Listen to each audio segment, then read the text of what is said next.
Hello hi, Azerbaijan എന്നുള്ള പുതിയൊരു വീഡിയോയിലേക്ക് അവർക്കും സ്വാഗതം.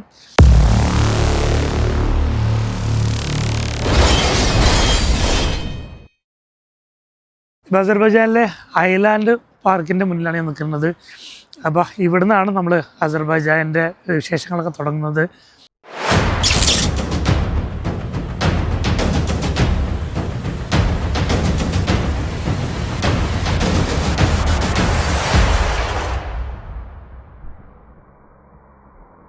കഴിഞ്ഞ വ്ളോഗിൽ ഞാൻ അവിടുന്ന് വരുന്നതും അബുദാബിയിൽ നിന്ന് വരുന്ന കാര്യങ്ങളൊക്കെ ആയിരുന്നു. ഇനി ഇവിടുന്ന് നമ്മൾ ഇവിടുത്തെ വിശേഷങ്ങൾ, അസർബൈജാനിലെ വിശേഷങ്ങളൊക്കെയാണ് ഇനിയുള്ള വ്ളോഗിലുണ്ടാവുക. അപ്പോൾ നമുക്ക് ആദ്യം ഇവിടെ ഐലൻഡ് പാർക്ക് എന്നുള്ളത്, അതായത് നമ്മൾ ഒരു വണ്ടിയിൽ നിങ്ങൾ കണ്ടിട്ടുണ്ടാവും ഇങ്ങനെ മേലൊക്കെ കയറി പോകുന്നത്, അവിടുന്ന് അതുപോലെ താഴെ വരുന്നതുണ്ട്. അപ്പോൾ അതിൽ കയറാണ്. ഒരാൾക്ക് ഒരു മനാത്താണുള്ളത്. ടിക്കറ്റ് ഫോണിക്കുലർ എന്നാണ് അതിൻ്റെ പേര്. 2012 തോന്നുന്നുണ്ട് ഇത് ഇവിടെ നിർമ്മിച്ചിട്ടുള്ളത്. ഇതിന് മേലെ പോയാലാണ് നമുക്കിവിടെ ഐലൻഡ് പാർക്ക് ഉള്ളത്. ഫോണിക്കുലറിൻ്റെ ഉള്ളിലാണുള്ളത്. ഇത് മേലേക്ക് ബാക്കിലേക്കാണ് കയറി പോകുന്നത്. ബെല്ലടിച്ച് നമ്മൾ പുറകിലേക്ക് കയറി പോരണ്ട. വലിയ സംഭവമൊന്നുമല്ല, ഒരു വെറൈറ്റി സംഭവം അല്ലേ. എന്തായാലും നമുക്കൊരു ഭയങ്കര സംഭവമായിട്ട് തോന്നും. അല്ലെങ്കിലും അതൊരു വലിയ ഇതിന് മേലേക്ക് കയറി പോകുന്നത്. ഇതേപോലെ അങ്ങോട്ട് ഇറങ്ങി പോകും കേട്ടോ. നമ്മൾ തിരിച്ചു പോകുമ്പോൾ അങ്ങോട്ട് തന്നെ ഇറങ്ങി പോരും.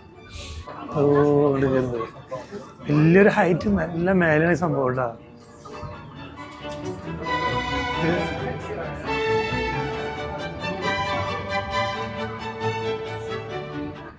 അവിടെ ചെന്ന് നിൽക്കുന്ന സാധനം എവിടുന്ന് വന്ന് നോക്കണം. അത്ര അവിടെ കാണുന്നില്ല. നമ്മൾ ആ ടണലിൻ്റെ ഉള്ളിൽ കൂടെ വന്നു.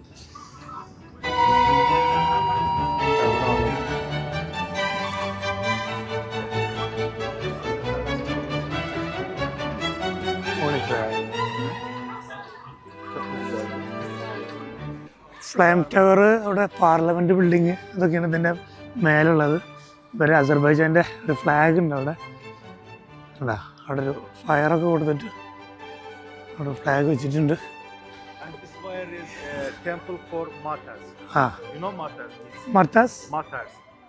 ഷാഹിദ്. ഇവിടെ ഒരു അടിപൊളി ഒരു പള്ളി ഉണ്ട്, ഒരു മുസ്ലിം പള്ളി. ഇതിവിടെ ഒരു രക്തസാക്ഷി മണ്ഡപം പോലെയാണ്. ഈ ജനുവരി 20-ന്, അതായത് ഇവർ സോവിയറ്റ് യൂണിയനിൽ നിന്ന് ഇവർ എന്താ പറയുക സ്വതന്ത്രമാവുന്ന സമയത്ത് ഒരുപാട് ആൾക്കാർ, രക്തസാക്ഷിയായിട്ടുള്ള ആൾക്കാരുണ്ട്. അവരോടൊക്കെ ഒരു സ്ഥലമാണിത്. അതുകൊണ്ടാണ് അവിടെ തീ കത്തിച്ച് വെച്ചിട്ടുള്ളത്. ഒരു ഫ്ലാഗ് ഉണ്ട് ഇവിടെ. 1920-ലാണ് അസർബൈജാൻ രൂപം കൊള്ളുന്നത്.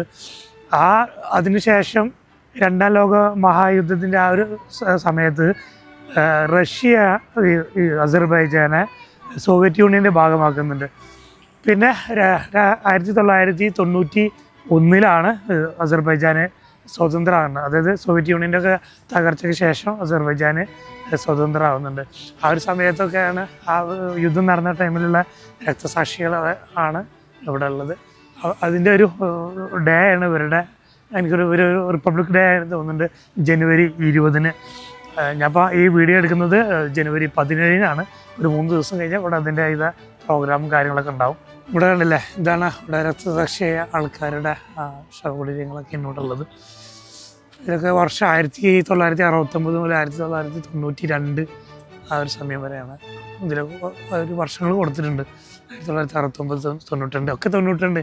ഞാൻ പറഞ്ഞില്ല, ഈ സോവിയറ്റ് യൂണിയൻ്റെ ആ ഒരു സമയത്ത് ഉള്ള തകർച്ചയുടെ സമയത്ത് ഈ അസർബൈജാൻ സ്വതന്ത്രമായിട്ടുള്ള രാജ്യമാവുന്ന ആ ഒരു സമയത്തുള്ള ആൾക്കാരാണ്. അതായത് രാജ്യത്തിന് വേണ്ടി വീരമൃത്യു വരിച്ച ആൾക്കാരുടെ സ്ഥലമാണ് ഇവിടെ. ഒരുപാട് ആൾക്കാരുണ്ട് കേട്ടോ. ഇവിടെ ഫ്ലവർ കൊടുന്ന് വെക്കുന്നുണ്ട്.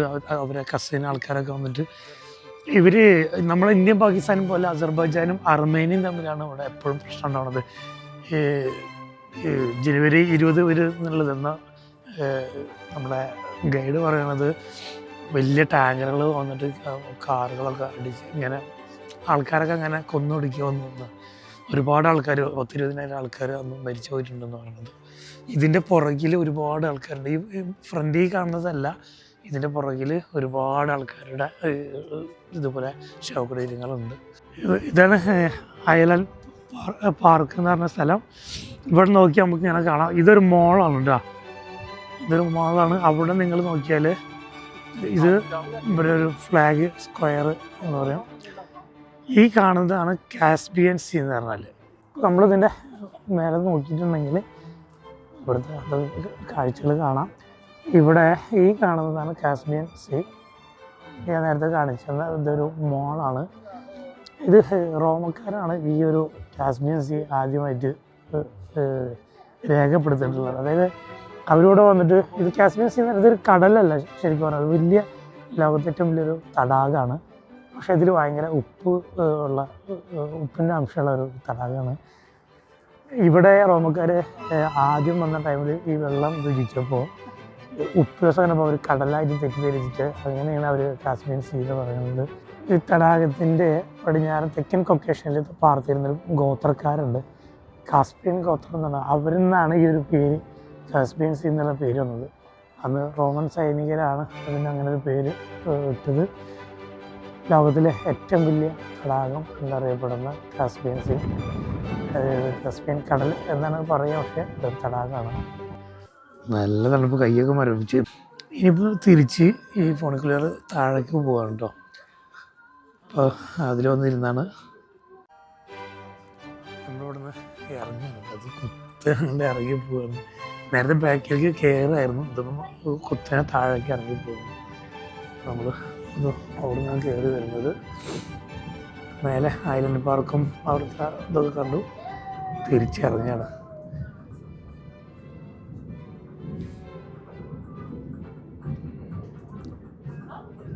ഇവിടെ ഇതിന് മേലെ കൂടെ റോഡ് പോകുന്നുണ്ട്, വണ്ടികളൊക്കെ പോകുന്നുണ്ട്. അതാണ് ഒരു ടണൽ പോലെ ഇവിടെ കാണുന്നത്. അതൊരു ടണല്.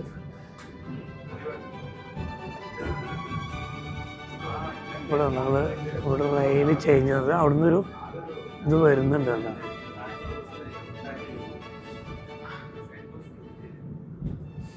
ലൈന് ക്രോസ് ആവുന്നുണ്ട്. അവിടുന്ന് ഒരു മേലേക്ക് കയറി വരുന്നതാണ്. നമ്മൾ താഴേക്ക് ഇവിടെ ലൈന് കണ്ട ചേഞ്ച് ആവുന്നുണ്ട്. നമ്മൾ ഇങ്ങോട്ട് തിരിഞ്ഞു, അതങ്ങനെ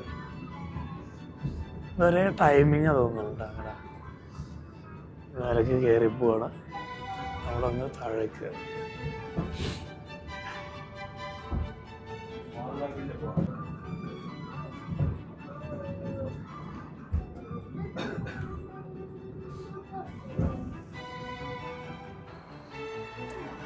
ഇവിടെ നിന്നപ്പോൾ നമ്മൾ കയറിയത് ഇതിന് നേരെ ഓപ്പോസിറ്റ് ഇവിടെ നിങ്ങളുണ്ട് ഇതൊരു കാർപ്പറ്റ് മ്യൂസിയം എന്ന് പറയാം. അപ്പോൾ ഇവിടെ വണ്ടികളൊക്കെ പോകുന്നുണ്ട്. ഇതിൻ്റെ അടിയിൽ ഈ അണ്ടർഗ്രൗണ്ട് വഴി അങ്ങോട്ട് പാസ് ചെയ്യണം. ഇവിടെ ഒരു ലേഡി വയലിൻ വായിച്ചിരിക്കുന്നുണ്ട്, അവർക്ക് പൈസ ഇട്ട് കൊടുക്കുന്നുണ്ട്.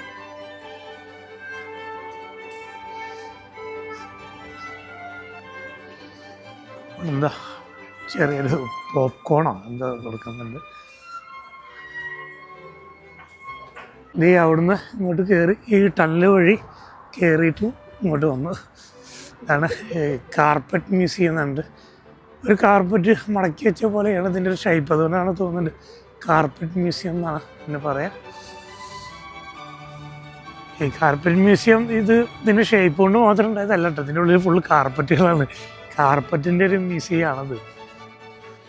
അത് ഈ ഷിപ്പിൻ്റെ ഇത് ഓൾറെഡി ഇതൊരു റിസോർട്ടാണ്. നമുക്കിതിൽ വാങ്ങാം, റിസോർട്ട് വാങ്ങാം. ഇത് താമസിക്കുന്നതല്ല, നമുക്ക് സ്ഥിരമായിട്ട് വാങ്ങാം. സീബ്രീസ് എന്നാണ് ഇതിൻ്റെ പേര്. സീബ്രീസ് അതൊരു ഷിപ്പ് പോലെ ഉണ്ടാക്കി വെച്ച് റിസോർട്ട് ഉണ്ടാക്കിയൊക്കെയാണ്. അപ്പോൾ അതിൻ്റെ ഒരു മാതൃകയാണ് ഇവിടെ വെച്ചുള്ളത്. ഇവിടെ തന്നെ കുറേ കരകൗശല പോലത്തെ സംഭവങ്ങളൊക്കെയാണ്. പിന്നെ കുറേ കാർപ്പറ്റ്സിൻ്റെ ഇതൊക്കെയാണ്. അതിൻ്റെ മ്യൂസിയമാണ്. പല ടൈപ്പ് കാർപ്പറ്റ് കാര്യങ്ങളൊക്കെയാണ് കാർപ്പറ്റ് മ്യൂസിയം. എന്നിട്ട് മൗണ്ട് ഓറഞ്ച്, പിന്നെ സ്ട്രോബെറി, പിന്നെ പൊമഗ്രനൈറ്റ്, ഗ്രേപ്പ്, ഇതൊക്കെ ആളിങ്ങനെ കൊടുന്ന് വെക്കുകയാണ്. അതാണ് കേട്ടോ ആ ഓറഞ്ച് മേടിച്ചിട്ടാ. മൗണ്ട് ഓറഞ്ച് എന്താ പറയുക? മൗണ്ട് ഓറഞ്ച് ഇതിങ്ങനെ കഴിക്കുന്ന പറഞ്ഞത്. തൊണ്ട് കളയില്ല. Eat like this? Yeah. Happy. ഓഹോ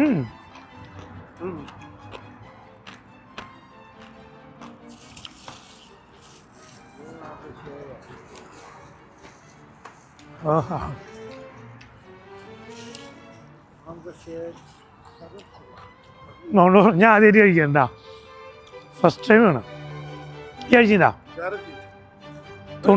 തൊണ്ടൊന്നും കളയാതെ സെയിം ഓറഞ്ച് കഴിക്കണം, പക്ഷെ ചെറുതാണ്.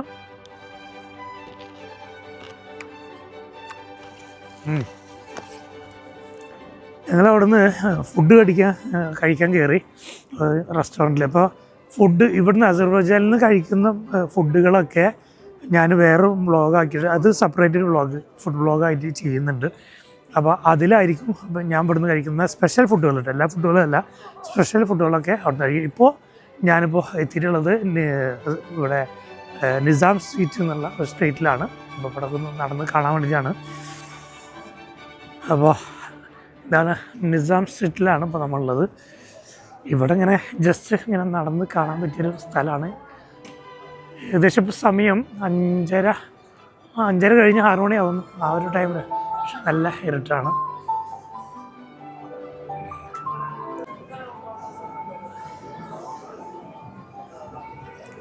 നമ്മൾ നേരെ കാണുന്നത് ക്രിസ്മസ് ഷോപ്പാണെന്ന്.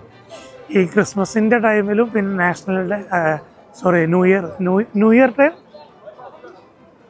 ന്യൂ ഇയർ ടൈമിലാണ് ഇത്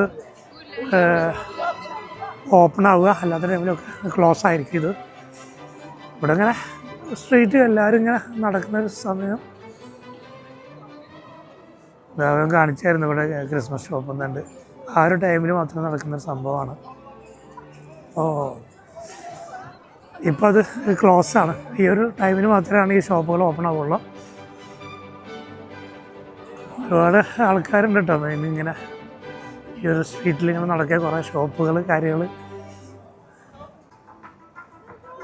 ഷോപ്പുകൾ ഇവിടെ ഉണ്ടാ, ഇതൊക്കെ ഇപ്പോൾ ക്ലോസ് ആണ്. കുറേ റെസ്റ്റോറൻറ്റുകളും കാര്യങ്ങളും രസമാണ് അങ്ങനത്തെ സ്ട്രീറ്റിൽ ഇങ്ങനെ നടക്കുക. ഞാൻ സെർബിയ പോയ ടൈമിൽ ഇതുപോലെ അങ്ങനെ ഒരു സ്ട്രീറ്റ് ഉണ്ടായിരുന്നു. അവിടെ എന്തായാലും പേരെനിക്ക് ഓർമ്മയില്ല. അവിടെ ഇതുപോലെ ഇങ്ങനെ നൈറ്റിലാണ് നടക്കുന്നത്. നല്ല രസമായിരുന്നു കേട്ടോ. ഇതിനായിട്ട് നല്ല വൈബുള്ള സ്ഥലമായിരുന്നു അത്.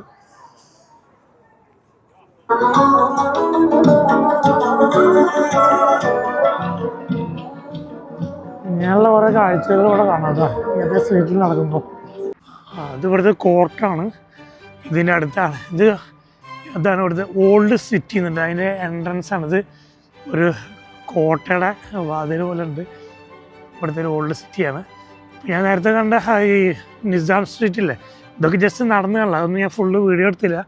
അതൊക്കെ നമ്മൾ നടന്നിട്ട് അതിൻ്റെ ഒരു എൻജോയ് ചെയ്യുന്ന സംഭവങ്ങളാണ്. ഇവിടുത്തെ ഒരു പഴയ സ്റ്റൈലുള്ള ഒരു സിറ്റി, പഴയ ഷോപ്പിൻ്റെ ഇതൊക്കെ ഒറിജിനലാണ് അത്, അല്ലാണ്ട് ഒരു ആർട്ടിഫിഷ്യൽ ഉണ്ടാക്കിയതല്ല. ഇവിടെ ഒരു കൺസ്ട്രക്ഷൻ നടക്കുന്നുണ്ട്. ഇത് റെസ്റ്റോറൻ്റ് ആണ്, ഇത് പുതിയ റെസ്റ്റോറൻറ്റിൻ്റെ ഉള്ളിലൊരു ഉണ്ടാക്കിയാണ്. ഇതൊക്കെയാണ് ഇവിടുത്തെ ഓൾഡ് സിറ്റി എന്ന് പറഞ്ഞാൽ. ഇങ്ങനെ ഓരോരുത്തർ മ്യൂസിക് വായിച്ചിരിക്കുന്നുണ്ട്. ഒരു അമ്മൂമ്മ ഇരിക്കുകയോ വിചാരിച്ചു, പക്ഷെ ഒറിജിനലല്ല കേട്ടോ. ഇതൊക്കെ ഇപ്പോൾ പഴയ ഷോപ്പിൻ്റെ ഒരു മാതൃക. ഓൾറെഡി ഇവിടെ ഷോപ്പുണ്ട് കേട്ടോ, പക്ഷേ ഇവിടെ ഇങ്ങനെ പഴയ ആൾക്കാർ കച്ചവടം ചെയ്തിരുന്ന ആ ഒരു രീതി അവർ കാണിക്കുകയാണ്.